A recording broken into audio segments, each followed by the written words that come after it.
What is up, my internet friends and family? I'm Charmx, and today I'm going to be reacting to 10 creepy Japanese legends that might be true by The Richest. Now, The Richest make great videos, so make sure you go Now, The Richest make great videos, so make sure you go subscribe to them. That link's in the description. And, I'm not really sure what to expect from this, but I'm pretty sure it's going to be creepy. And I'm familiar with, some of, their friggin' like urban legends over there, and they are quite bizarre, so hopefully I'm not really familiar with that many of these, but with that being said, the original link's in the description, and let's begin! Where's the volume so low? Telling spooky stories around campfires and at sleepovers is basically a tradition in North America. Alright, I know, this just started. I'm sorry for pausing. I've never done that in my life. I've never told a creepy story around a campfire or at a sleepover. I've never done that. So, I mean, I don't know if it actually is a tradition, because I've never done that. If you guys have, please let me know. In Japan, however, their urban legends are not for the faint of heart. Here are some Japanese urban legends that are truly terrifying. But be warned, viewer discretion is advised. Okay, that's weird. Hitobashida. Viewer discretion is advised. Kermit the Frog here. In Japan, many years ago, the practice of hitobashida was a common way of ensuring the sturdy construction of important buildings, dams, bridges, and tunnels. The practice continued steadily into the 16th century, but there has been evidence of it into the 20th century as well. It seems innocent enough until you realize that hitobashida translates to human pillar, and the practice involved burying living human beings in the foundation of these buildings. Hitobashida was a form of sacrifice that many believed created a magical ward that protected the building as it appeased the natural spirits that inhabited the area. Do people actually do that shit? I mean, you can't possibly think that it works after all the earthquakes they've had over in Japan. And anyone who thinks that, you know, burying a live person in your building is a good idea, that's crazy. The Snake Woman. Known as Nureona, this urban legend involves I've heard of this legend. long-haired woman seen drowning in a body of water. I've heard of this one. Someone dives in to save her, a fisherman or passerby. But once they approach her, they find themselves paralyzed by her gaze. It's then that they realize the terrible truth, that the beautiful woman is a monster with the body of a giant snake. Once her prey is close enough, she reveals her long, scaly arms topped with razor-sharp claws and bares her fangs. Once in her clutches, she drags her victim beneath the surface and uses her snake-like tongue to suck all of their blood.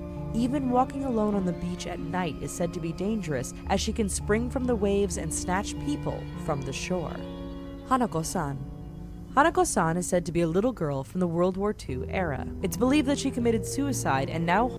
Any, like, legend with a little girl in it, you know it's not gonna go over well, because they're all, like, really creepy as shit. I mean, like, The Ring, that's terrifying.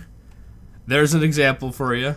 Haunts the third stall of girls' bathrooms if they inhabit the third floor of elementary schools in Japan. Similar to the story of Bloody Mary, if someone knocks 3 times before entering and asking, "Are you there, Hanako-san?" the voice of a young girl will answer, "I'm here." Entering the third stall after this exchange will cause a small girl with bobbed hair and a red skirt to appear. Different variations of the legend depict the ghost child as mischievous, harmless, or malevolent. Teke Teke.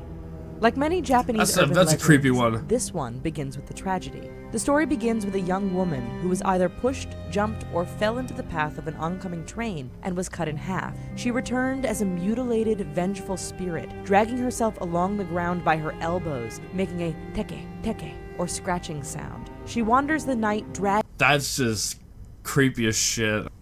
dragging her torso along the ground with claw-like hands and carrying a scythe. Legend says she can move at incredible speeds to catch her victims, and if they are not fast enough, she cuts them in half with her scythe. Those killed by Teke Teke That's a great picture right there. Just like her, what the roaming fuck? the night as bisected spirits in search of victims. Akamanto. Akamanto, or the Red Cape, is believed to have been a very handsome man in life that was hounded by admirers and in death wears a mask to hide his face. He's said to haunt the last stall of public and school bathrooms. Okay, what is with these, like, spirits haunting bathroom stalls? Seriously, are they, like, perverted or something? There was that one, the girl one, I don't know what the you know, the legend was, but I know there's the girl one who haunted like the third stall in the woman's bathroom or something. And now there's this person who also haunts bathrooms. Believed to have been someone enters the stall and some man shit. in life that was hounded by admirers and in death Whatever. wears a mask to hide his face. He's said to haunt the last stall of public and school bathrooms. When someone enters the stall and sits down, they may hear a voice asking them if they want a red or blue paper. Asking for the red will leave the victim slashed and left drenched in their own blood. Asking for the blue will result in suffocation or exsanguination, leaving the victim blue. Another variation has the victim being asked Don't answer the question then, I guess. if they want a red vest, which results in the skin of their back being torn off. Asking for any other color or trying to outsmart him is said to cause Akamanto to drag his victim to hell. The only way to escape is to refuse the choice altogether. Gashadokuro. Said to Don't consist answer. of the skeletal remains of those that had died of starvation, the Gashadokuro is a spirit that rises more than 15 times the height of a regular person. While one would suspect they would notice a near 100-foot skeleton, the Gashadokuro is So I said was to gonna say. possess powers of invisibility. Legend If it's invisible, then how do you know what it fucking looks like?